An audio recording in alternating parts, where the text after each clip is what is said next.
അബ്ദുൽ നാസർ മഅദനി ഒരു ചരിത്രമാണ്.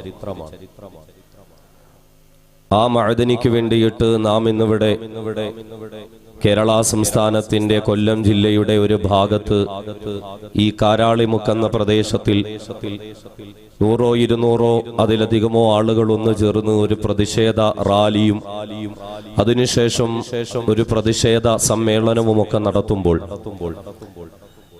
മുമ്പ് ഇവിടെ സൂചിപ്പിച്ചതുപോലെ കേരളത്തിന്റെ വിവിധ ഭാഗങ്ങളിൽ ഇപ്രകാരം പരിപാടികൾ നടത്തപ്പെടുകയാണ്. സത്യത്തിൽ ഇതൊക്കെ മഅദനിയുടെ മോചനത്തിന് വേണ്ടി അദ്ദേഹത്തിന്റെ ഐക്യദാർഢ്യം പ്രഖ്യാപിച്ചുള്ള പരിപാടികളുടെ ഒരു ചെറിയ ഭാഗം, ഒരു ചെറിയ ഓളമാണ്. നമ്മുടെ ഈ പ്രതിഷേധം, ആ പ്രതിഷേധത്തിന്റെ ചെറിയ ഓളങ്ങളാണ് ഇപ്പോൾ ഈ കാരാളിമുക്കിന്റെ ഭാഗങ്ങളിൽ അലയടിച്ചുകൊണ്ടിരിക്കുന്നത്. പക്ഷേ മഅദനിക്ക് വേണ്ടിയുള്ള പോരാട്ടങ്ങൾ ഈ ചെറിയ ഓളങ്ങൾ കൊണ്ട് ഇവിടെ അവസാനിക്കാൻ പാടില്ല. നമ്മുടെ ആവശ്യം മഅദനി വിഷയത്തിൽ ഇവിടുത്തെ ഇടതു വലത് രാഷ്ട്രീയ കക്ഷികൾ ഉൾപ്പെടെ ഇന്ത്യ രാജ്യത്ത് അധികാരം കൈയാളുന്നവരുൾപ്പെടെ ക്രിയാത്മകമായ ഇടപെടൽ നടത്തണമെന്നാണ്. അതുകൊണ്ട് നാം പറയുന്നു, മഅദനിയോട് ഐക്യദാർഢ്യം പ്രഖ്യാപിച്ചുകൊണ്ട് കാരാളിമുക്കിന്റെ ഭാഗങ്ങളിൽ ഇന്നടിച്ചിരിക്കുന്ന ഈ ചെറിയ ഓളങ്ങൾ ഞങ്ങളുടെ ആവശ്യങ്ങൾ കൃത്യമായി പരിഗണിക്കപ്പെട്ട് മഅദനിയുടെ പരിപൂർണ മോചനം നടപ്പിലാക്കപ്പെട്ടില്ല എങ്കിൽ ഈ ഓളങ്ങൾ ആർത്തലയ്ക്കുന്ന കടലലകൾ തിരമാലകളായി മാറി കേരള സംസ്ഥാനത്തിന്റെ തെരുവോരങ്ങളിലേക്ക് സുനാമികളായി ഞങ്ങൾ കടന്നിറങ്ങി കഴിഞ്ഞാൽ ഈ രാജ്യത്ത് ഭരണം കൈയാളുന്നവർക്ക് മഅദനിയുടെ മോചനത്തിന് വേണ്ടിയുള്ള പ്രതിഷേധങ്ങളുടെ തിരമാലകളെ അധികാരത്തിന്റെ ഹുമ്പുപയോഗിച്ചുകൊണ്ട് ഒരിക്കലും പിടിച്ചു നിർത്താൻ സാധ്യമാവുകയില്ല എന്ന മുന്നറിയിപ്പായിരിക്കണം കേരളത്തിന്റെ മണ്ണിൽ നമുക്ക് നൽകാനുള്ളത്. ഇശാഇന്റെ ബാങ്കിന്റെ ശബ്ദം നമ്മൾ കേട്ടു. ഇവിടെ ജമാഅത്ത് പ്രസിഡന്റിന്റെ അറിയിപ്പ് വന്നു. ബഹുമാന്യനായ ഇമാം ഉസ്താദുമുണ്ട്. നിസ്കാരം തൽക്കാലം നമ്മൾ ഇശാന് പിന്നീട് മാറ്റിവെച്ചിരിക്കുന്നു എന്ന് പറഞ്ഞ നമ്മൾ രണ്ടും കൽപ്പിച്ചിറങ്ങിയിരിക്കുകയാണ്. ഇന്ന് നമ്മൾ ഇശാ നിസ്കാരം തൽക്കാലം ഒരൽപ്പുറത്തേക്ക് മാറ്റിവെച്ചു എങ്കിൽ ഇനി ഞങ്ങൾ കേരളത്തിന്റെ മണ്ണിലേക്ക് ഇറങ്ങിയാൽ അത് വെറും കൈയോടുകൂടി മടങ്ങിപ്പോകാനായിരിക്കില്ല. അബ്ദുൽ നാസർ മഅദനി കേരളത്തിന്റെ മണ്ണിൽ കാലുകുത്തിയിട്ടല്ലാതെ പ്രബുദ്ധ കേരളത്തിന്റെ സമരാഹ്വാനങ്ങൾക്ക് അവസാനമുണ്ടാവുകയില്ല എന്ന് പ്രഖ്യാപിക്കാൻ നമുക്ക് സാധ്യമാകണം. ഒരു ആവേശോജ്ജലമായ പ്രഭാഷണത്തിന് ഞാൻ മുതിരുന്നില്ല. കാരണം ഇന്ന് മഅദനിയുടെ വിഷയത്തിൽ വെറും ആവേശം മാത്രമേ ഉള്ളൂ. പലപ്പോഴും സുലൈമാൻ ദാരിമിയോടൊക്കെ ഞാനത് പങ്കുവച്ചിട്ടുണ്ട്. ഒരു വാചക കസറത്തിന്റെ വേദിയാക്കാനുള്ളതല്ല മഅദനിയുടെ പ്രശ്നം. ഒരു പാർട്ടിയുടെയോ സംഘടനയോടോ സമ്മേളനമോ ഒക്കെ ആണെങ്കിൽ നമുക്ക് അങ്ങനെയാകാം. പക്ഷേ മഅദനിയുടെ വിഷയം അങ്ങനെ കാണേണ്ടുന്നതല്ല. ഇടതു വലത് രാഷ്ട്രീയ മേലാളന്മാർക്ക് പ്രസംഗ മത്സരം നടത്താനുള്ള വേദികളായി അബ്ദുൽ നാസർ മഅദനിക്ക് വേണ്ടിയുള്ള വേദികൾ മാറ്റപ്പെടാൻ പാടില്ല. അല്ലെങ്കിൽ ഏതെങ്കിലും സംഘടനകളുടെയോ പ്രസ്ഥാനങ്ങളുടെയോ നേതാക്കന്മാർക്ക് വന്നിരുന്ന് ഞങ്ങളും എന്തോ ചെയ്തു എന്ന് വരുത്തി തീർക്കാനുള്ള വേദികളല്ല. നിഷ്കളങ്കമായി അബ്ദുൽ നാസർ മഅദനിക്ക് വേണ്ടി പ്രവർത്തിക്കാൻ നമുക്ക് കഴിയണം. ഞാൻ സൂചിപ്പിച്ചുവല്ലോ, മഅദനി ചരിത്രമാണ്. മഅദനി അദ്ദേഹത്തിന്റെ പ്രഭാഷണങ്ങളും ചരിത്രമായിരുന്നു. ഇപ്പോൾ അദ്ദേഹം കാരാഗൃഹത്തിന് തുല്യമായി നയിക്കുന്ന ജീവിതവും ഒരു ചരിത്രമാണ്.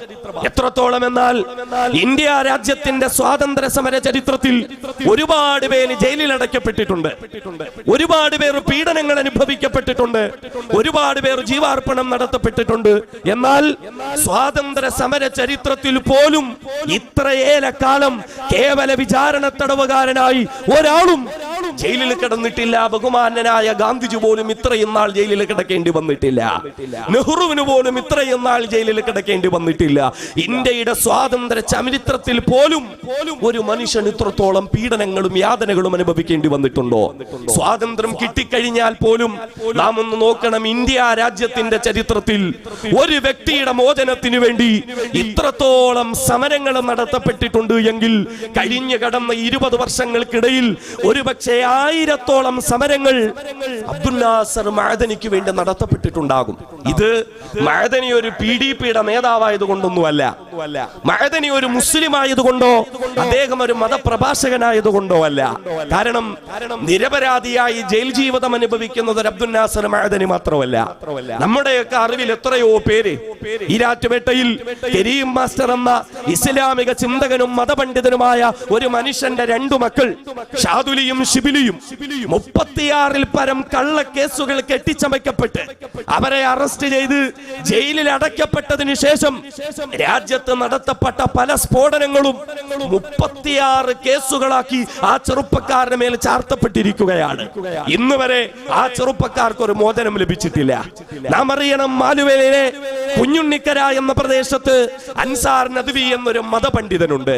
തന്റെ വിവാഹം കഴിഞ്ഞ് 1 മാസം പോലും തികയുന്നതിന് മുൻപ് ഭീകരവാദി എന്ന് പറഞ്ഞ അൻസാർ നദ്വിയെ പിടിച്ചു കൊണ്ടുപോയി. അദ്ദേഹത്തിന്റെ പിതാവാണ് ഏകദേശം നാളുകൾക്ക് മുമ്പ് ഇൻഡോർ റെയിൽവേ സ്റ്റേഷനിൽ തന്റെ മകനെ കാണാൻ പോകുന്ന യാത്രയിൽ തളർന്നു വീണ അദ്ദേഹം ആ മാർഗത്തിൽ ജീവാർപ്പണം നടത്തേണ്ടി വന്നത്. അൻസാർ നദ്വിക്ക് തന്റെ വാപ്പയുടെ മരണത്തിന് ശേഷം 25 ദിവസത്തെ ജാമ്യം അനുവദിച്ചു കൊടുത്തിട്ടുണ്ട്. എങ്കിലും ഇപ്പോഴും നിയമത്തിന്റെ നൂടിലകൾക്കിടയിൽ കുരുങ്ങിക്കിടന്ന് അദ്ദേഹത്തിന് നാട്ടിലേക്ക് വരാൻ പറ്റുന്നില്ല. ആ ജാമ്യത്തിന്റെ ദിവസങ്ങൾ പോയിക്കൊണ്ടിരിക്കുകയാണ്.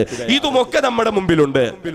മലപ്പുറത്ത് സക്കരിയ എന്ന ചെറുപ്പക്കാരൻ, ബിയുമ്മ എന്ന പ്രിയപ്പെട്ട ഉമ്മ, ഓരോ നിസ്കാരത്തിന് ശേഷവും നിസ്കാരപ്പായം നനയുന്ന നിലയിൽ കരഞ്ഞുകൊണ്ട് ആ പ്രിയപ്പെട്ട മകന് വേണ്ടി ദുആ ചെയ്തു. പക്ഷേ ആ ഉമ്മ മകനെ കാത്തിരിക്കുന്ന മാർഗത്തിൽ ആ മാതാവിന് ഇഹലോകവാസം വെടിയേണ്ടി വന്ന അവസ്ഥ. ഇങ്ങനെ നിരപരാധികളായ ഒരുപാട് പേര് നമ്മുടെ മുമ്പിലുണ്ട്. സത്യത്തിൽ അബ്ദുൽ നാസർ മഅദനി ഇവരുടെയൊക്കെ ഒരു പ്രതീകമാണ്. അദ്ദേഹം തന്നെ പറയുന്ന ഏതാ നമുക്കറിയോ? മഅദനിയുടെ പ്രധാനപ്പെട്ട ശിഷ്യൻ അമീനുദ്ദീൻ അമാനി വരുന്ന വഴിക്ക് ഞങ്ങൾ സംസാരിക്കുമ്പോ അദ്ദേഹം പറയുന്നു, ദിവസങ്ങൾക്ക് മുമ്പ് ഞങ്ങൾ മഅദനി ഉസ്താദിനെ കാണാൻ പോയി. ഞങ്ങൾ വല്ലാത്ത ആശങ്കയിലായിരുന്നു ഉസ്താദിന്റെ ആരോഗ്യ കാര്യത്തില്. അങ്ങനെ ഉസ്താദുമായി സംസാരിക്കുമ്പോ, ഉസ്താദിന്റെ രോഗത്തിനെ പറ്റി ചോദിക്കുമ്പോ, ആരോഗ്യത്തെ പറ്റി ചോദിക്കുമ്പോ, കേസിനെ പറ്റി ചോദിക്കുമ്പോ 1-2 വാക്കുകൾ പറഞ്ഞ് അതൊക്കെ അവസാനിപ്പിച്ചിട്ട് അദ്ദേഹം വാചാലനാകുന്നത് ഇന്ത്യ രാജ്യത്ത് അടിച്ചമർത്തപ്പെടുന്ന ജനവിഭാഗങ്ങളെ പറ്റിയിട്ടാണ്. കാശ്മീരിലെ ജനങ്ങളെ പറ്റിയിട്ടാണ് അബ്ദുൽ നാസർ മഅദനി വാചാലനാകുന്നത്. ആസാമിലെ ജനങ്ങളെ പറ്റിയിട്ടാണ് അബ്ദുൽ നാസർ മഅദനി വാചാലനാകുന്നത്. ഇന്ത്യ രാജ്യത്ത് അടിച്ചമർത്തപ്പെടുന്ന മുസ്ലിം, ദലിത്, ന്യൂനപക്ഷ സമൂഹത്തിൽപ്പെട്ട പാവപ്പെട്ട മനുഷ്യരെ പറ്റിയിട്ടാണ് അബ്ദുൽ നാസർ മഅദനി വാചാലനാകുന്നത്. അദ്ദേഹം പറയുന്നത്, അവരൊക്കെ അനുഭവിക്കുന്ന പീഡനത്തിന്റെ 1000-1 പോലും ഞാൻ അനുഭവിക്കുന്നില്ലല്ലോ, എനിക്കത് വെച്ച് നോക്കുമ്പോ പ്രശ്നങ്ങളൊന്നുമില്ലല്ലോ എന്ന് പറയുന്ന, എനിക്ക് മുമ്പ് സംസാരിച്ച സുഭാഷ് എന്ന സഹോദരൻ പല ആവർത്തി മഅദനി എന്ന് പേര് പറയുമ്പോ അദ്ദേഹം അതോടൊപ്പം ചേർത്ത് പറഞ്ഞൊരു വാക്ക് നാം ശ്രദ്ധിക്കണം, മനുഷ്യ സ്നേഹിയായ മഅദനി. അദ്ദേഹം അത് പലതവണ മഅദനി എന്ന് പേര് പറയുമ്പോഴൊക്കെ മനുഷ്യ സ്നേഹിയായ മഅദനി എന്ന് പറയാൻ അദ്ദേഹം ശ്രദ്ധിച്ചു. സത്യമാണ്, അബ്ദുൽ നാസർ മഅദനി ഒരു മനുഷ്യ സ്നേഹിയാണ്. അദ്ദേഹം ഒരു മനുഷ്യ സ്നേഹിയാണ്. ഒരു മനുഷ്യനെ ഇങ്ങനെ ഇട്ട് പീഡിപ്പിക്കേണ്ട എന്ത് കാര്യമുള്ളത് അല്ലേ? കേരളത്തിന്റെ മതപ്രഭാഷണ വേദികൾക്ക് ഒരു വേറിട്ട മുഖമായിരുന്നു അബ്ദുൽ നാസർ മഅദനി നമുക്ക് സമ്മാനിച്ചത്. പരലോകം മാത്രം ചർച്ച ചെയ്യപ്പെടുന്ന, അല്ലെങ്കിൽ ഇസ്ലാമിക ചരിത്രങ്ങൾ മാത്രം ചർച്ച ചെയ്യപ്പെടുന്ന, ഖബറും മരണവും മാത്രം ചർച്ച ചെയ്യപ്പെടുന്ന മതപ്രഭാഷണ വേദിയിൽ നിർഭയത്വത്തിന്റെ സന്ദേശം അബ്ദുൽ നാസർ മഅദനി നമുക്ക് നൽകി. ഒരുത്തനെയും ഭയപ്പെടാതെ ഇന്ത്യ രാജ്യത്ത് നമുക്ക് ജീവിക്കാൻ പറ്റണമെന്ന വലിയ കാലികമായ സന്ദേശങ്ങൾ അബ്ദുൽ നാസർ മഅദനി നമുക്ക് നൽകി. നീതി നിഷേധത്തിനെതിരെ അദ്ദേഹം ശബ്ദമുയർത്തി. മുസ്ലിം മതവേദികളിൽ ദലിത് വിഭാഗം അനുഭവിക്കുന്ന പ്രശ്നങ്ങൾ അദ്ദേഹം ചർച്ച ചെയ്തു. കറുത്തവനായ ബിലാൽ റളിയല്ലാഹു അൻഹു ത്യാഗങ്ങൾ അനുഭവിച്ചപ്പോൾ ആ ബിലാൽ എന്ന കറുകറുത്ത നീഗ്രോടിമയെ മോചിപ്പിച്ചു കൊണ്ടുവന്ന ഹബീബായ മുത്തലി മുഹമ്മദ് മുസ്തഫ സ്വല്ലല്ലാഹു അലൈഹി വസല്ലമ തങ്ങളുടെ ചരിത്രം പറഞ്ഞിട്ട് ഇന്ത്യ രാജ്യത്ത് പീഡിപ്പിക്കപ്പെടുന്ന കറുത്തവർക്ക് വേണ്ടി, താഴ്ന്ന ജനങ്ങൾക്ക് വേണ്ടി, അധസ്ഥിത ജനവിഭാഗക്കാർക്ക് വേണ്ടി പ്രവർത്തിക്കണമെന്ന് അബ്ദുൽ നാസർ മഅദനി നമ്മളോട് പറഞ്ഞു. മഅദനി എന്ന ആ യുവ പണ്ഡിതൻ കേരള രാഷ്ട്രീയത്തെ ചില സമയങ്ങളിൽ പിടിച്ചുകുലുക്കിയില്ലേ? കേരളത്തിന്റെ രാഷ്ട്രീയത്തിന്റെ ചരിത്രത്തിൽ സ്വാധീനം ചെലുത്താൻ മഅദനി എന്ന ഒരൊറ്റ മനുഷ്യനെ കൊണ്ട് സാധിച്ചില്ലേ? പുഷ്പം പോലെ ജയിച്ചു പോകുമെന്ന് കരുതിയ പല വമ്പന്മാരും അബ്ദുൽ നാസർ മഅദനിയുടെ രാഷ്ട്രീയ പ്രവർത്തനത്തിന് മുമ്പിൽ തോറ്റു തുന്നം പാടിയ അവസ്ഥകൾ വന്നില്ലേ? ഇങ്ങനെയൊക്കെ കേരളത്തിന്റെ മണ്ണിൽ ഒരുപാട് പ്രകമ്പനം കൊള്ളിപ്പിച്ച ഒരു പ്രഭാഷകൻ 990ന്റെ ഇന്നലകളിൽ അബ്ദുൽ നാസർ മഅദനിയുടെ ജീവിതത്തിൽ വലിയ മാറ്റമാണ് ഉണ്ടായത്. അദ്ദേഹത്തെ ബോംബെറിഞ്ഞ് കൊല്ലാൻ ശ്രമിച്ചു. മഅദനിയെ ബോംബെറിഞ്ഞു കൊല്ലാൻ ശ്രമിക്കുക. എന്തിനാണ്?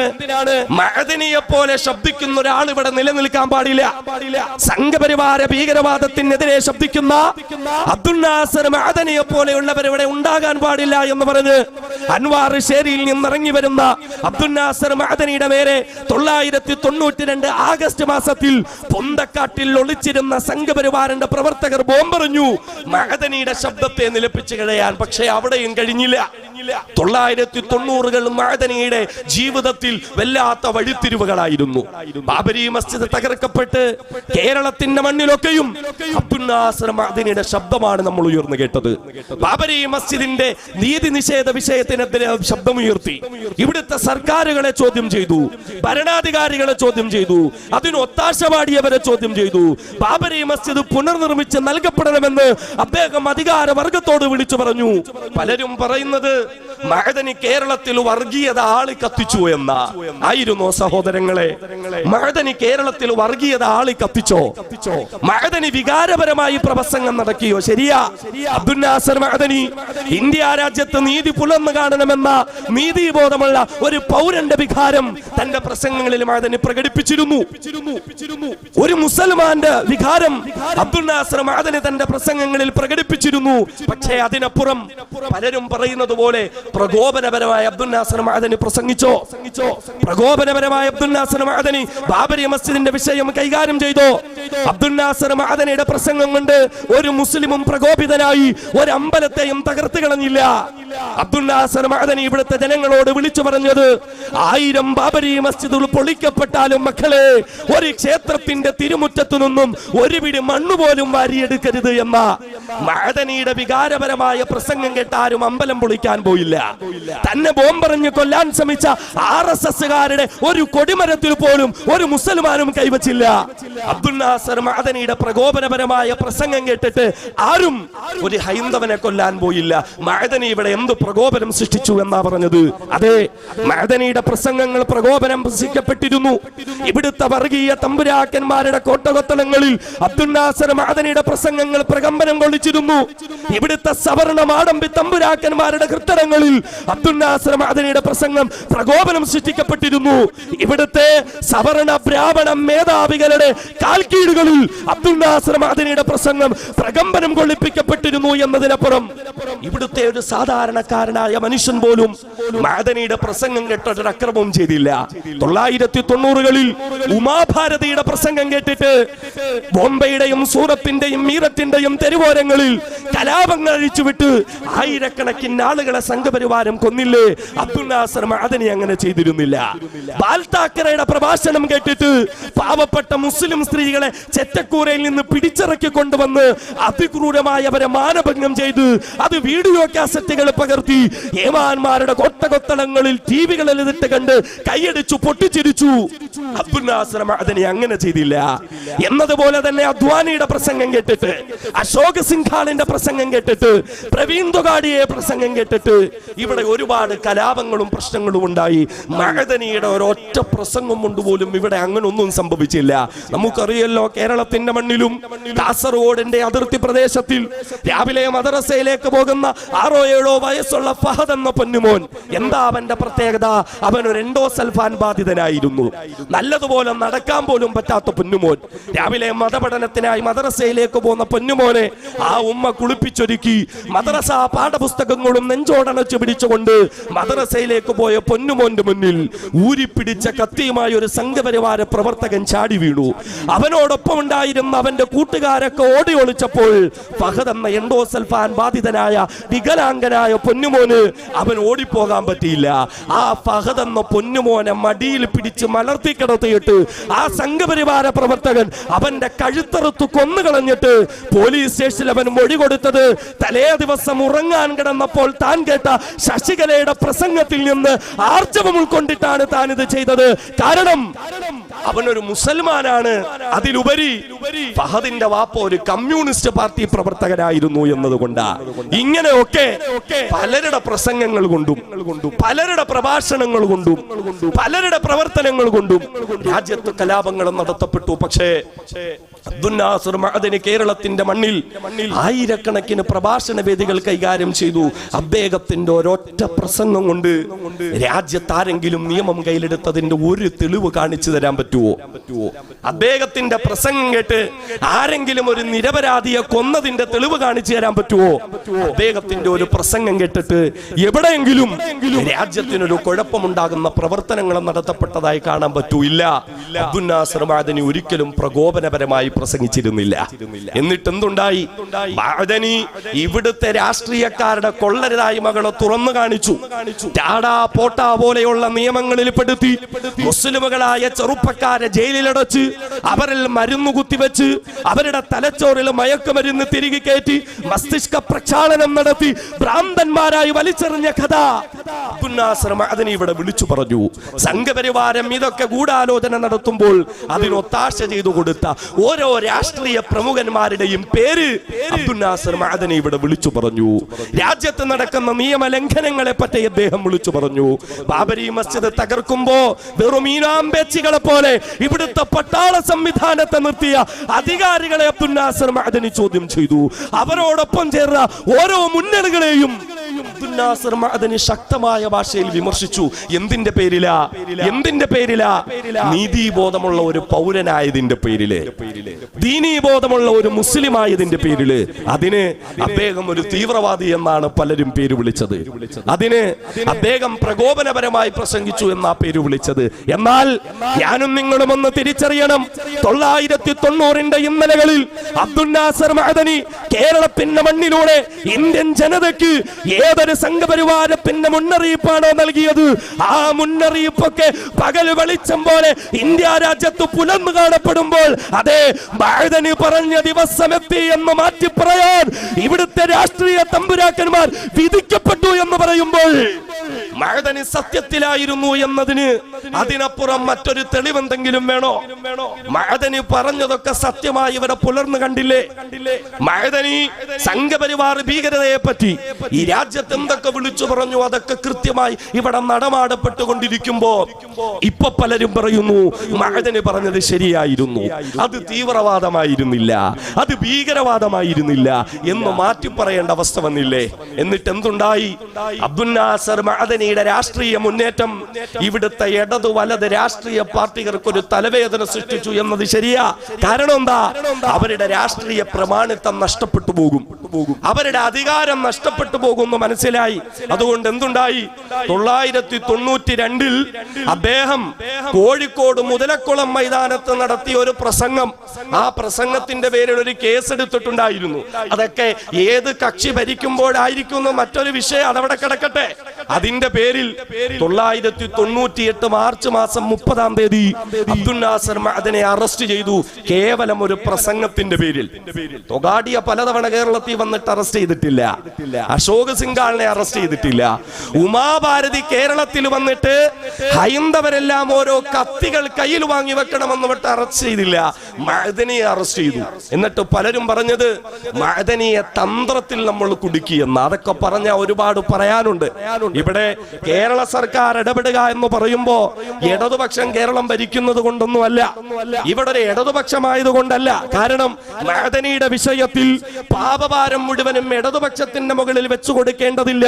ഇവിടുത്തെ ഇടതു വലത് രാഷ്ട്രീയ കക്ഷികൾ ഉൾപ്പെടെ എല്ലാ മുന്നണികളും അബ്ദുൽ നാസർ മഅദനിയെ കുടുക്കാൻ വേണ്ടി ശ്രമിച്ചതും അദ്ദേഹത്തിന്റെ വിഷയത്തിൽ അഴുകടമ്പം നടപടി സ്വീകരിച്ചതിന്റെ 100 തെളിവുകൾ നമ്മുടെ മുന്നിലുണ്ട്.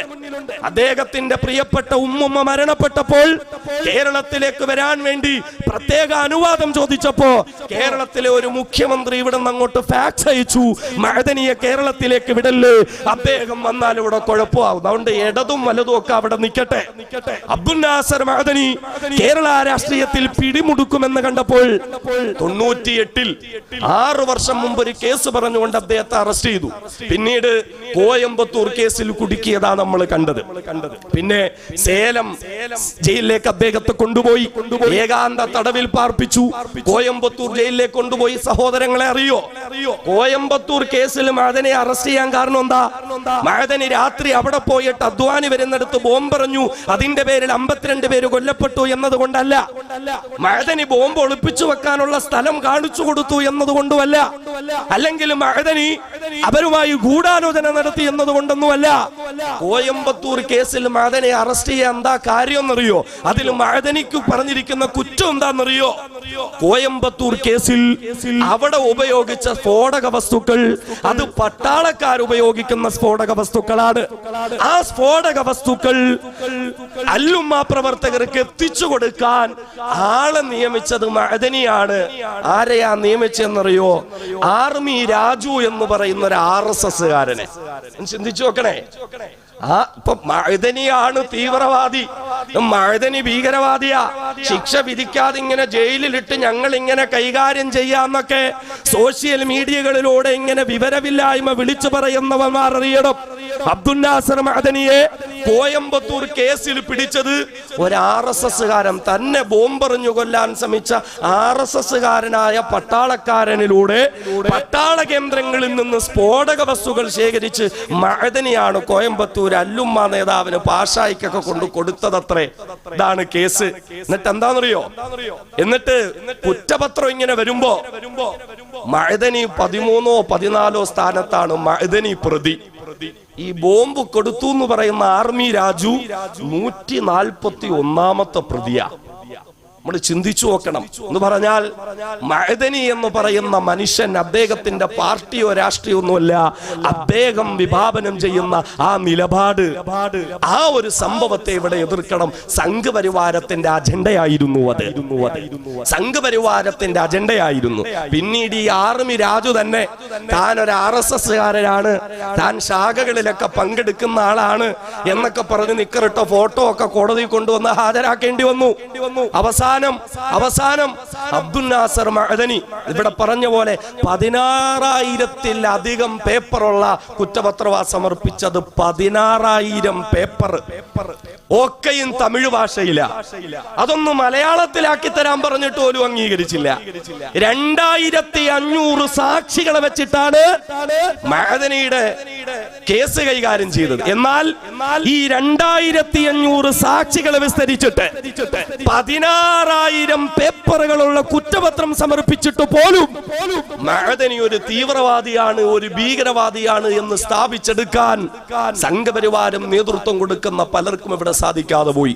9.5 വർഷത്തിന് ശേഷം ഒരു കുറ്റവും ചെയ്യാതെ ആ മനുഷ്യൻ മോചിപ്പിക്കപ്പെട്ടു. സംഭവമൊക്കെ നമുക്കറിയാം. പക്ഷേ എന്നിട്ടും കേരളത്തിൽ വന്ന് 2-3 വർഷം മാത്രമാണ് മഅദനി ഇവിടെ സ്വസ്ഥമായി ജീവിച്ചത്. സ്വസ്ഥമാണെന്ന് പറയാൻ പറ്റുമോ?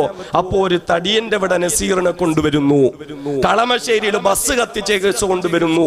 അദ്ദേഹത്തിന്റെ പാവപ്പെട്ട ഭാര്യയെ ആ കേസിൽ കുടുക്കി. നമ്മൾ ചിന്തിക്ക്, കലി അടങ്ങുന്നോ? എന്നിട്ടും 9.5 വർഷം ജയിലിലിട്ടിട്ട് കലി അടങ്ങിയോ? ഇല്ല. അദ്ദേഹത്തിന്റെ പ്രിയപ്പെട്ട ഭാര്യയെ കേസിൽ കുടുക്കി. നമുക്കറിയാം. ആ പ്രിയപ്പെട്ട സഹോദരി, നിരപരാധിയായ ആ പാവപ്പെട്ട സഹോദരി കേസിൽ കുടുക്കി. മഅദനിയെ മാനസികമായി തളർത്താൻ ശ്രമിച്ചു. ആ പാവം സ്ത്രീയെ അറസ്റ്റ് ചെയ്തു. 3, 4, 5 ദിവസം അവരെ കസ്റ്റഡിയിൽ വെച്ചു. അവസാനം അവർക്ക് ജാമ്യം കിട്ടി പുറത്തു വരുമ്പോ അപ്പോ ഇതാ പുതിയ കേസ് വരുന്നു, ബാംഗ്ലൂർ സ്ഫോടന കേസ്. അങ്ങനെയാണ് മഅദനിയെ വീണ്ടും ബാംഗ്ലൂരിലേക്ക് കൊണ്ടുപോയത്. എന്നിട്ട് എന്താ, മഅദനി അവിടെ ജാമ്യാപേക്ഷ സമർപ്പിച്ചപ്പോ കോടതി പറഞ്ഞു എന്താണെന്നറിയോ? ബാംഗ്ലൂർ സ്ഫോടന കേസിൽ മഅദനിക്കെതിരെ വ്യക്തമായ തെളിവുകളൊന്നും ഇപ്പോ ഇല്ല എന്ന് പറഞ്ഞ അറസ്റ്റ് ചെയ്ത് മാസങ്ങൾക്കുള്ളിലുള്ള സംഭവം, കൃത്യമായ തെളിവുകളൊന്നും ഇപ്പോ ഇല്ല.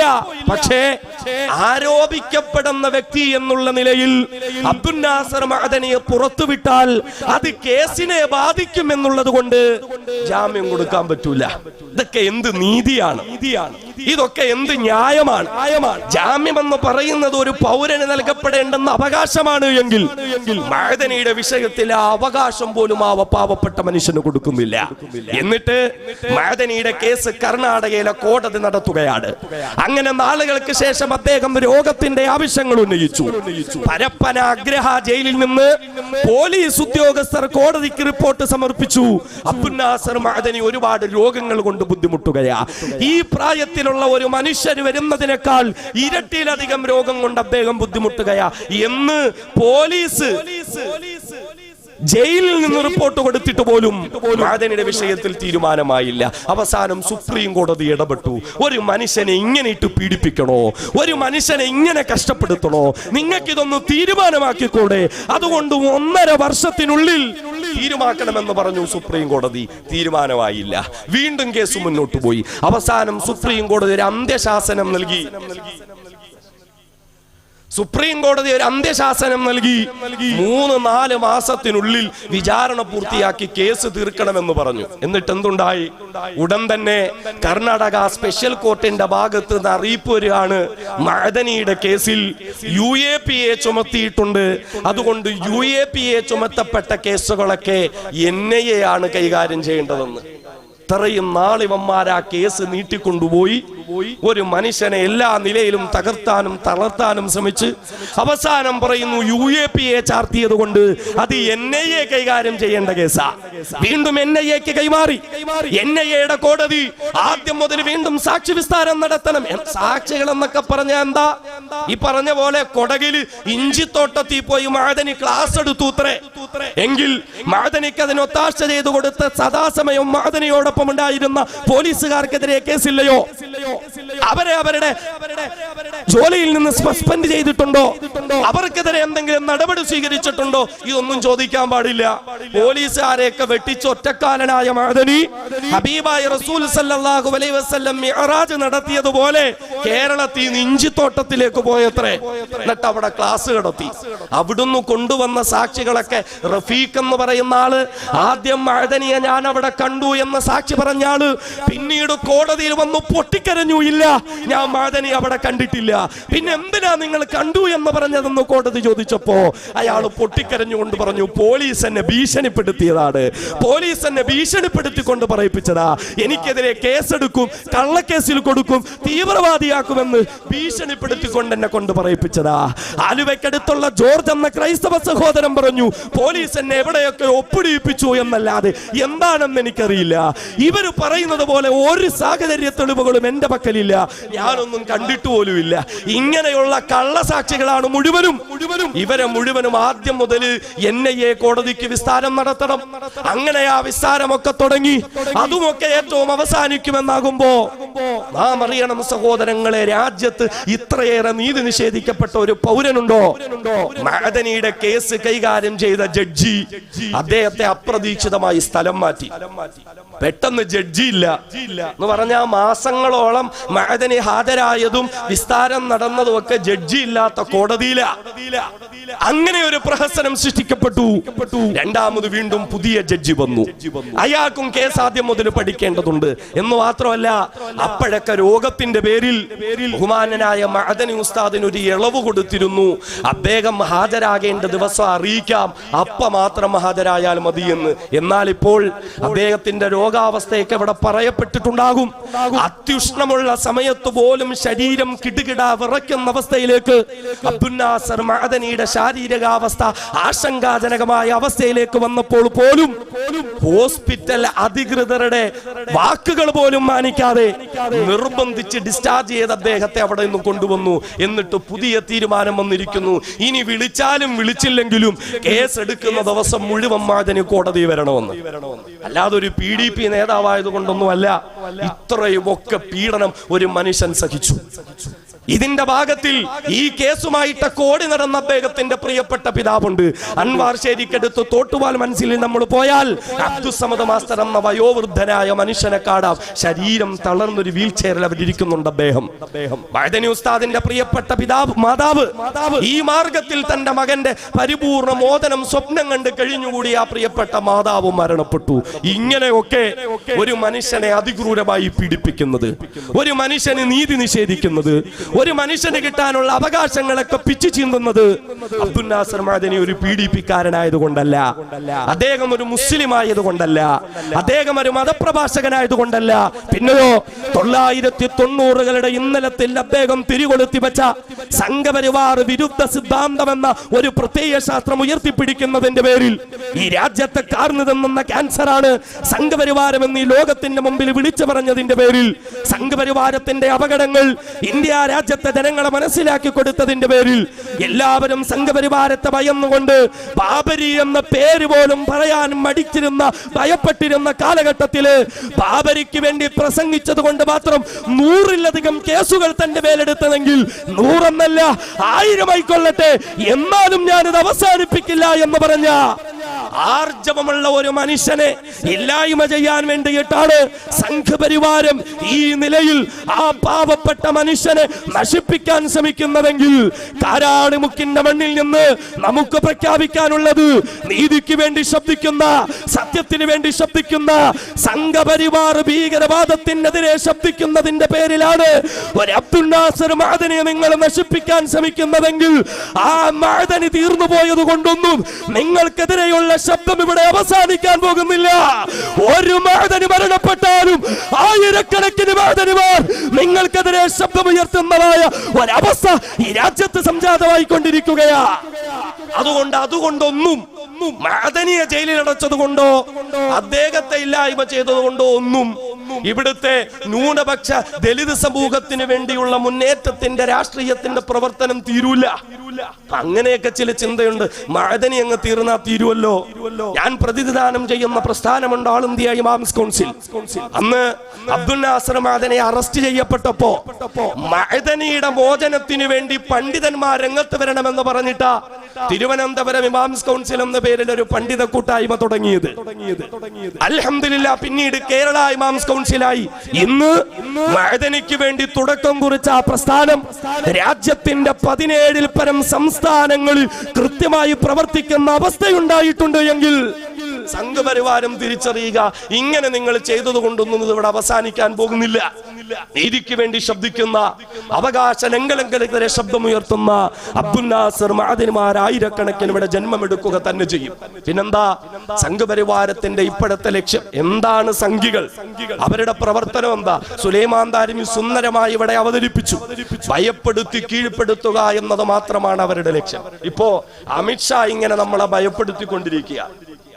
കേരളം, ഇന്ത്യ മുഴുവനും NRC കൊണ്ടുവരും അത്രേ, ഇന്ത്യ മുഴുവനും NRC കൊണ്ടുവരും അത്രേ. അതൊക്കെ അങ്ങനെ അങ്ങ് നടക്കുവോ? ഇന്ത്യ മുഴുവനും NRC ഒക്കെ നടപ്പിലാക്കാൻ പറ്റുമോ? ഇയാൾ ഇങ്ങനെ ഓരോ നിയമങ്ങള്, CAB എന്ന് പറയുന്ന നിയമം കൊണ്ടുവന്നു, പൗരത്വ പട്ടികയിലെ ഭേദഗതി കൊണ്ടുവന്നു. എന്നിട്ട് എന്താ അതിൽ പറഞ്ഞത്? ബംഗ്ലാദേശ്, പാകിസ്ഥാൻ, അഫ്ഗാനിസ്ഥാൻ പോലെയുള്ള നാടുകളിൽ നിന്ന് ഇന്ത്യ രാജ്യത്ത് കുടിയേറി പാർത്തിരിക്കുന്ന മുസ്ലിം ഹൈന്ദവർക്കും സിഖുകാർക്കും ക്രിസ്ത്യാനികൾക്കും ഏകദേശം 12 വർഷത്തോളം ഇന്ത്യ രാജ്യത്ത് ജീവിച്ചു കഴിഞ്ഞാൽ അവർക്ക് ഇവിടുത്തെ പൗരത്വം കൊടുക്കും. പക്ഷേ മുസ്ലിങ്ങൾക്ക് കിട്ടൂല, മുസ്ലിമീങ്ങൾക്ക് കിട്ടൂല. അത് പിന്നെ ഇന്ത്യ രാജ്യത്ത് ജീവിക്കണമെങ്കിൽ അവന്റെയൊക്കെ അടുത്ത് പേപ്പറും കൊണ്ടുപോയി അപേക്ഷിച്ചിട്ട് ജീവിക്കണോ, അതല്ല ഇവിടെ പോരാട്ടത്തിന്റെ മനസ്സോടുകൂടി ജീവിക്കണോ എന്ന് ഇന്ത്യ രാജ്യത്തെ മുസ്ലിമുകൾക്കറിയാം. അത് മറ്റൊരു വിഷയം. പക്ഷെ നമ്മൾ ചിന്തിക്ക്, ഈ NRC എന്ന് പറയുന്ന നിയമം പോലും ആസാമിലെ ജനങ്ങൾക്ക് വേണ്ടി ഉണ്ടാക്കപ്പെട്ടതാ. 970-നും 80-നും ഇടയിൽ ബംഗ്ലാദേശും പാകിസ്ഥാനും ഇടയിൽ പ്രശ്നങ്ങൾ ഉണ്ടായി. ആ പ്രശ്ന സമയത്ത് ബംഗ്ലാദേശിൽ നിന്ന് കുറെ ആളുകൾ ആസാമിലേക്ക് നുഴഞ്ഞു കയറിയത്രേ. അങ്ങനെ അവരെയൊക്കെ ഇവിടെ നിന്ന് പിടികൂടാൻ വേണ്ടിയിട്ടാണ് NRC എന്ന നിയമം. അത് പിന്നെ മുസ്ലിങ്ങൾ വന്നവരൊക്കെ നുഴഞ്ഞു കയറ്റക്കാരും ബാക്കിയുള്ളവരൊക്കെ കുടിയേറ്റക്കാരുമായിട്ടൊക്കെ അതൊക്കെ അവിടെ ഇരിക്കട്ടെ. അങ്ങനെ ബംഗ്ലാദേശിൽ നിന്ന് ആസാമിലേക്ക് നുഴഞ്ഞു കയറിയ ആളുകൾ, ആ ആളുകളെ കണ്ടുപിടിക്കാൻ വേണ്ടിയാണ് NRC എന്നൊരു നിയമം വന്നിരിക്കുന്നതെങ്കിൽ അത് ഇന്ത്യ മുഴുവൻ നടപ്പിലാക്കുമെന്ന് അമിത്ഷാ പ്രസംഗിക്കുമ്പോ അത് കേരളത്തിലേക്ക് ഏത് രാജ്യത്തിൽ നിന്ന് ആളുകൾ നുഴഞ്ഞു കയറിയിട്ട എന്ന് ചോദിക്കാനുള്ള മനസ്സെങ്കിലും എന്റെ പ്രിയപ്പെട്ട സഹോദരങ്ങളെ നമുക്കുണ്ടാകണ്ടേ? അതങ്ങനെ അങ്ങ് നടപ്പിലാക്കാൻ പറ്റുമോ? ഇയാള് വിചാരിച്ച അങ്ങനെ നടപ്പിലാക്കാൻ പറ്റുമോ എന്ന് പറഞ്ഞാ എന്താ? ആളുകളെ പേടിപ്പിക്കുക. ഞങ്ങൾക്കെതിരെ ആരെങ്കിലും ശബ്ദിച്ചാൽ ചിദംബരം കിടക്കുന്നത് കണ്ടോ, കർണാടകയിൽ ശിവകുമാർ കിടക്കുന്നത് കണ്ടോ, ഇനി പലരും കിടക്കേണ്ടി വരും ഇതുപോലെ എന്നൊക്കെ പറഞ്ഞ് ഭീഷണിപ്പെടുത്താൻ സാംസ്കാരിക നായകന്മാർ പ്രധാനമന്ത്രിക്ക് കത്തെഴുതിയപ്പോൾ അവർക്കെതിരെ കേസ് ഫയൽ ചെയ്തിരിക്കുന്നു, രാജ്യദ്രോഹ കുറ്റം എന്ന് പറഞ്ഞാൽ ഇവിടെ സംഘപരിവാരത്തെ ആദ്യം ചോദ്യം ചെയ്യാൻ പാടില്ല, സംഘപരിവാരത്തിനെതിരെ ആരും ശബ്ദിക്കാൻ പാടില്ല. അവരുടെയൊക്കെ നാവടയ്ക്കാൻ വേണ്ടിയിട്ടുള്ള ശ്രമമാണ്, അതിന്റെ ഒരു ഭാഗമാണ് മഅദനിക്കെതിരെ ചെയ്തുകൊണ്ടിരിക്കുന്നത്. അദ്ദേഹത്തെ ജയിലിലടച്ച് ഇല്ലാതെയാക്കുക. ഇപ്പോ ശാരീരികമായി തളർത്താനുള്ള കാരണം മാനസികമായി തളർത്താൻ പറ്റൂല എന്ന് ഇവർക്ക് മനസ്സിലായി. 20 വർഷത്തോളം ജയിലിൽ കിടന്നിട്ടും മഅദനിയെ മാനസികമായി തളർത്താൻ പറ്റില്ലെന്ന് മനസ്സിലായി. ഇനി ശാരീരികമായി ഇല്ലായ്മ ചെയ്യാം. കാശ്മീരിന്റെ സംഭവമൊക്കെ നമുക്കറിയാലോ. കാശ്മീരിന്റെ സ്വയം ഭരണാവകാശം എടുത്തു കളഞ്ഞ്, കാശ്മീരിന്റെ പ്രത്യേക പദവി എടുത്തു കളഞ്ഞ്, അവിടുത്തെ ഭരണസിരാ കേന്ദ്രങ്ങളെയൊക്കെ നിശ്ചലമാക്കി, അവിടെ സംഘപരിവാരത്തിന്റെ കാവിക്കളസം ധരിച്ച പട്ടാളം പറന്നിറങ്ങി, അവിടുത്തെ മുഖ്യമന്ത്രിയും മന്ത്രിമാരും മുഴുവനും അവിടുന്ന് അവരെയെല്ലാം ഒഴിച്ചെടുത്തിട്ട് ഇപ്പൊ ഇവരുടെ ഇഷ്ടം പോലെ അവിടെ ഭരണം നടത്തിക്കൊണ്ടിരിക്കുക. എന്ന് പറഞ്ഞാൽ ഞങ്ങളുടെ ഇഷ്ടത്തിനനുസരിച്ച് എന്തും നടക്കും എന്നൊരു പ്രതീതി, ഞങ്ങളുടെ ഇഷ്ടത്തിനനുസരിച്ച് ഞങ്ങൾക്ക് എന്തും ചെയ്യാൻ പറ്റുമെന്നൊരു പ്രതീതി ഇത് സൃഷ്ടിച്ചെടുത്തിട്ട് വേണമെങ്കിൽ സംഘപരിവാരത്തിന് ഒരു ബാലികേറ മലയായി നിൽക്കുന്ന കേരളത്തിന്റെ മണ്ണിലേക്ക് പോലും ഒരുപക്ഷെ നാളെ സംഘിപ്പട്ടാളം പറന്നിറങ്ങിയിട്ട് ഇന്ത്യ രാജ്യത്തിന്റെ പട്ടാളത്തെ ഉപയോഗിച്ച് കേരളത്തിന്റെ മന്ത്രിസഭയും മന്ത്രിമാരും മുഴുവനും മരവിപ്പിച്ച് ഞങ്ങൾക്ക് ഇഷ്ടമുള്ളത് ഞങ്ങൾക്ക് നടപ്പിലാക്കാൻ പറ്റുമെന്നുള്ള ഒരു പ്രതീതിയാണ്, ഒരു ഭീതിജനകമായ അവസ്ഥയാണ്, ഒരു മുന്നറിയിപ്പാണ് അമിത്ഷായ്ക്കും സംഘപരിവാരത്തിനും ഇവിടെയുള്ള ജനങ്ങളോട് വിളിച്ചു പറയാനുള്ളതെങ്കിൽ കുഞ്ഞാലി മരക്കാന്മാരുടെ പിന്തലമുറക്കാർക്ക് പറയാനുള്ളത്, ആലി മുസ്ലിയാക്കന്മാരുടെ പിന്തലമുറക്കാർക്ക് പറയാനുള്ളത്, ഇവിടെ ജാതീയതക്കെതിരെ പോരാട്ടം നടത്തിയ അയ്യങ്കാളിയുടെ പിന്തലമുറക്കാർക്ക് പറയാനുള്ളത്, കാശ്മീരിലെ നടത്തിയതുപോലെ കേരളത്തിന്റെ മണ്ണിലേക്ക് വന്നാൽ ഞങ്ങൾ ജീവിച്ചിരിക്കുന്നിടത്തോളം കാലം ജാതീയതയെ വലിച്ചെറിഞ്ഞുകൊണ്ട്, മതങ്ങളെ വലിച്ചെറിഞ്ഞുകൊണ്ട്, രാഷ്ട്രീയത്തെ വലിച്ചെറിഞ്ഞുകൊണ്ട് ഈ രാജ്യത്തെ ഏറ്റവും വലിയ ഭീകരവാദികളായ സംഘപരിവാരത്തെ കേരളത്തിന്റെ മക്കൾ നേരിടുമെന്നുള്ളത് സംഘപരിവാരം കൃത്യമായി അറിഞ്ഞുകൊള്ളുക. ഒരു ഭീഷണിപ്പെടുത്തുക. നമ്മൾ മനസ്സിലാക്കണം, ഈ ഒരുപാട് പേടിയുള്ള ആളുകളുണ്ട്. അവരുടെ വിചാരം എല്ലാവർക്കും അവരെ പോലെ പേടിയാന്ന്. നമ്മൾ രാത്രി ഇങ്ങനെ ബൈക്കിലൊക്കെ യാത്ര ചെയ്യുമ്പോ നമുക്കറിയാലോ, നമ്മുടെ പിന്നിൽ പട്ടികൾ, തെരുവ് നായ്ക്കൾ കുരച്ചുകൊണ്ട് വരും നമ്മളെ പേടിപ്പിക്കാൻ വേണ്ടിയിട്ടാ. നമ്മൾ പേടിച്ചു പോയാൽ പിന്നെ നമ്മുടെ പുറകെ വരും. എന്നാൽ നമ്മൾ ആ ബൈക്കൊന്ന് നിർത്തിയാലോ ഇവരൊക്കെ തിരിഞ്ഞോടും എന്ന് പറയുന്നത് പോലെ നിൽക്കേണ്ട പോലെ നമ്മളൊന്ന് നിന്നാൽ തിരിഞ്ഞോടാൻ മാത്രമേ ഉള്ളൂ ഇവരൊക്കെ. കൃത്യമായി നമ്മൾ തിരിച്ചറിയണം. ഇത് അബ്ദുൽ നാസർ മഅദനി അദ്ദേഹത്തിന്റെ ജീവിതത്തിലൂടെ നമുക്ക് പഠിപ്പിച്ചു തന്നതാ.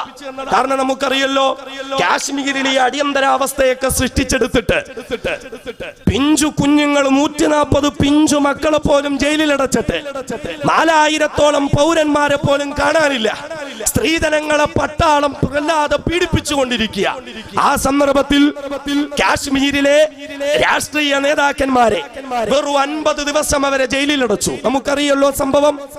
50 ദിവസം ജയിലിലടച്ച് അത്യാവശ്യ ചില പീഡനത്തിന്റെ ചിത്രങ്ങളും മുറകളും ഒക്കെ കാണിച്ചു കൊടുത്തപ്പോ കാശ്മീരിലെ നേതാക്കന്മാരൊക്കെയും രാഷ്ട്രീയ പ്രമുഖന്മാരൊക്കെയും സംഘപരിവാരത്തിന് ബോണ്ട് എഴുതി ഒപ്പിട്ട് കൊടുത്തിരിക്കുന്നു. ഇനി ഞങ്ങൾ കാശ്മീരിൽ രാഷ്ട്രീയ പ്രവർത്തനം നടത്തില്ല, ഇനി ഞങ്ങൾ കാശ്മീരിൽ നീതി നിഷേധത്തിന് ഭരണകൂടത്തിനെതിരെ ശബ്ദിക്കില്ല.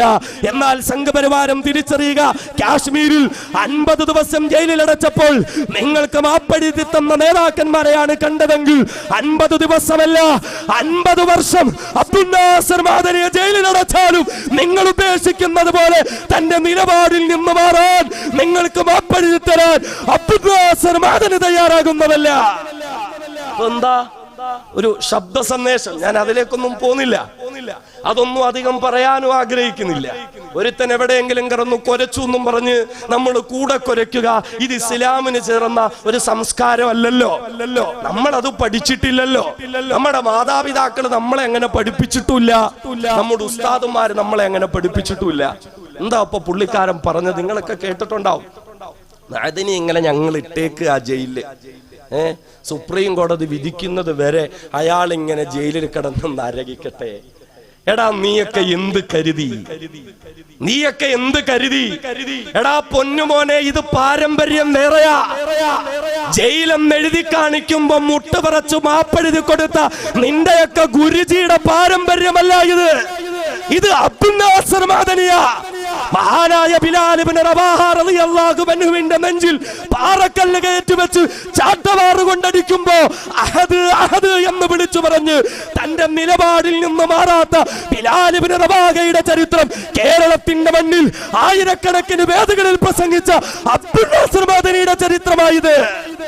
നീ എന്ത് കരുതിയടാ മോനെ? നിന്റെയൊക്കെ ഗുരുജിമാരുടെ പാരമ്പര്യമാ ഞങ്ങളുടെ മഅദനി ഉസ്താദിന്റെ പാരമ്പര്യം എന്ന് വിചാരിച്ചോ?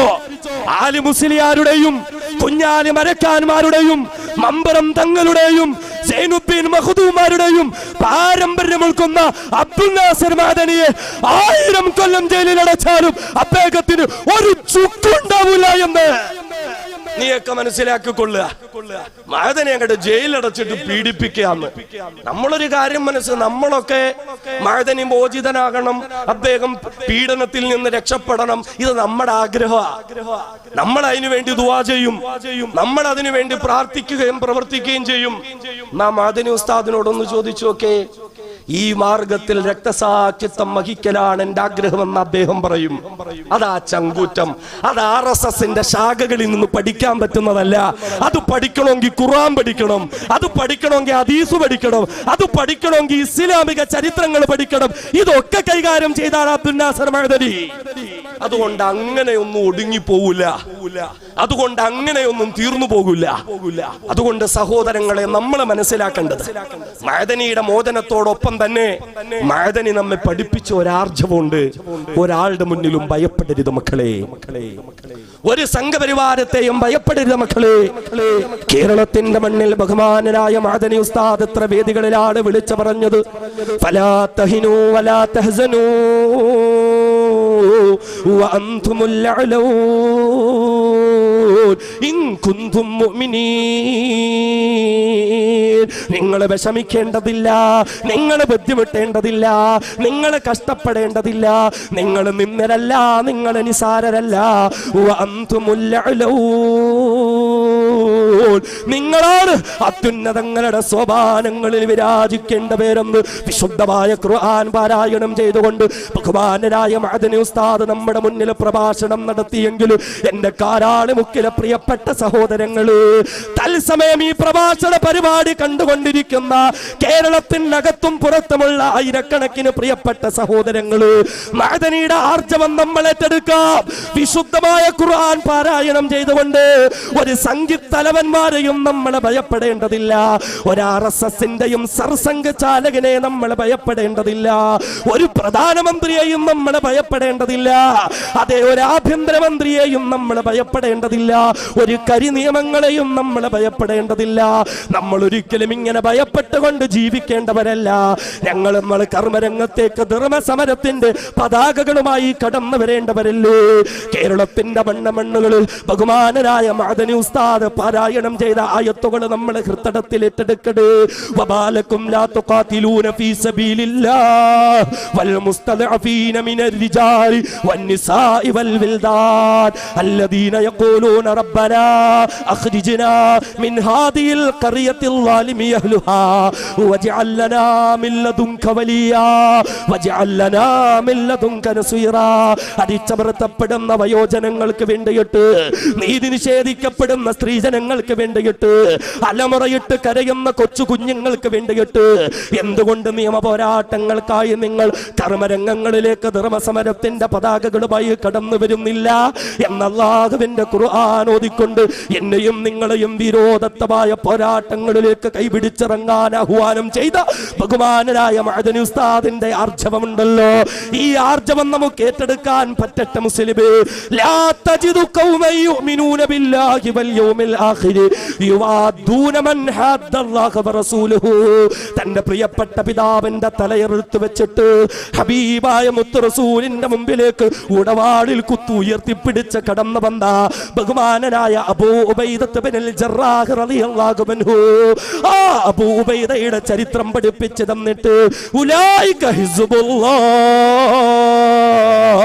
അലാ ഇന്ന ഹിസ്ബല്ലാഹി ഹുമുൽ മുഫ്ലിഹൂൻ. അധർമ്മകാരികളോട് സന്ധിയാകാൻ വിശ്വാസിക്ക് പറ്റുകയില്ല.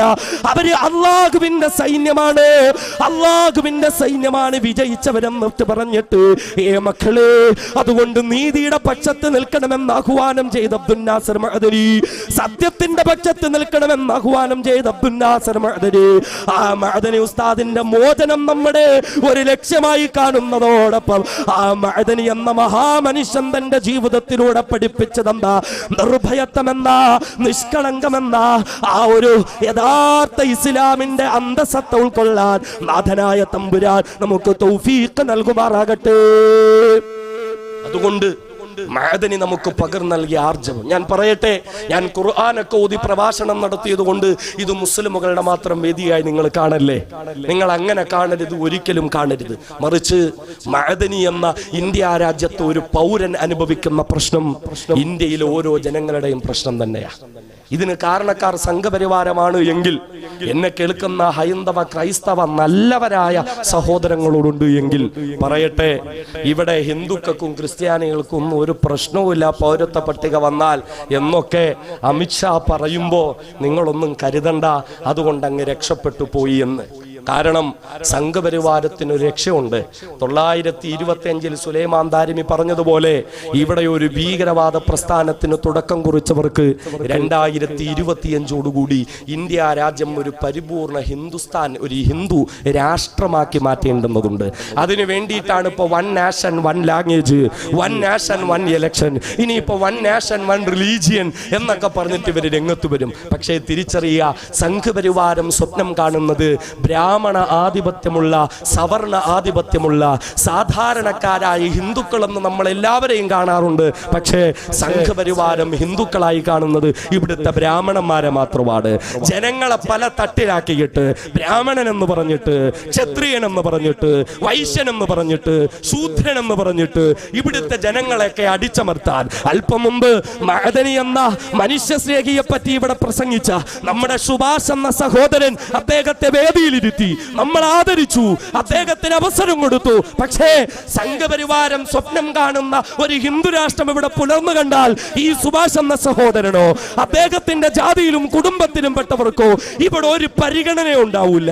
കാരണം ബ്രാഹ്മണന്മാരല്ലാത്തവരൊക്കെയും ഇവിടുത്തെ താഴ്ന്ന ജാതികാരൊക്കെ മലം ചുമക്കാൻ വിധിക്കപ്പെട്ടവരാണ്, ചെരുപ്പ് കുത്താൻ വിധിക്കപ്പെട്ടവരാണ്.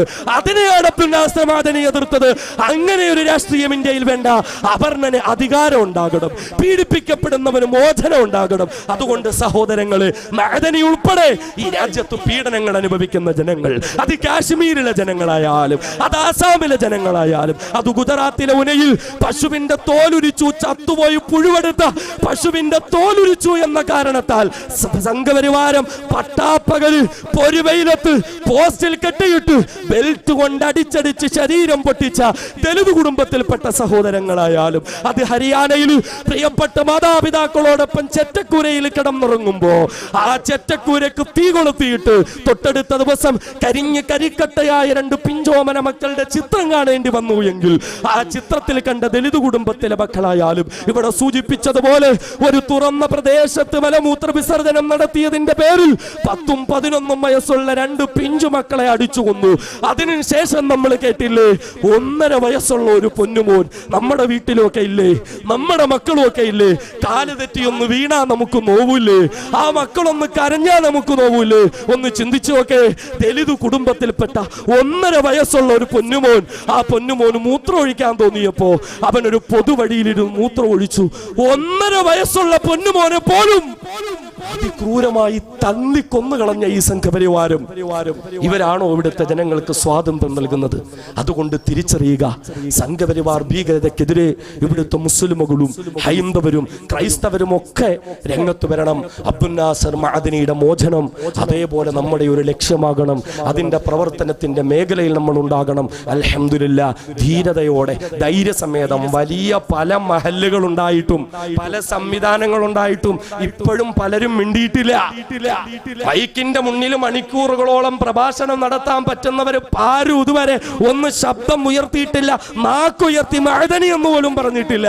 പക്ഷേ അപ്പോഴും അൽഹംദുലില്ലാ അതിന് തന്റെ ഇടം കാണിച്ച, അതിന് ധീരത കാണിച്ച, അതിനുള്ള ആർജവം കാണിച്ച ഈ കാരാളിമുക്ക് മുസ്ലിം ജമാഅത്തിന്, ഇതിന്റെ ഭാരവാഹികൾക്ക്, ഇതിന്റെ ബഹുമാനനായ ഖത്തീബ് ഫൈസി ഉസ്താദ് അവർക്ക്, ഇതിന് നേതൃത്വം കൊടുത്ത ബഹുമാനനായ കാരാളി ഉസ്താദ്, എന്റെ പ്രിയപ്പെട്ട സുഹൃത്ത് സുലൈമാൻ ദാരിബി, ഈ വേദിയിലിരിക്കുന്ന എല്ലാവരും അവസാനം വരെയും ക്ഷമയോടുകൂടി ഇതിനെ ശ്രവിച്ചു കൊണ്ടിരിക്കുന്ന ഓരോരുത്തർക്കും പടച്ചവൻ നല്ല പ്രതിഫലം നൽകട്ടെ എന്ന പ്രാർത്ഥനയോടെ ഇനി ഇൻഷാ അല്ലാഹ് ഈ കാരാളിമുക്കിന്റെ മണ്ണിൽ ഇതിനേക്കാൾ വലിയൊരു ജനസഞ്ചയവുമായി നാം ഒന്നുചേരുമ്പോ അല്ലാഹു സുബ്ഹാനഹു വ തആല ബഹുമാനനായ അബ്ദുൽ നാസർ മഅദനി ഈ വേദിയിലിരുന്ന് മണിക്കൂറുകളോളം പ്രസംഗിക്കുന്നത് കാണാൻ നമുക്ക് ഓരോരുത്തർക്കും തൗഫീഖ് നൽകുമാറാകട്ടെ എന്ന പ്രാർത്ഥനയോടെ നിർത്തുന്നു.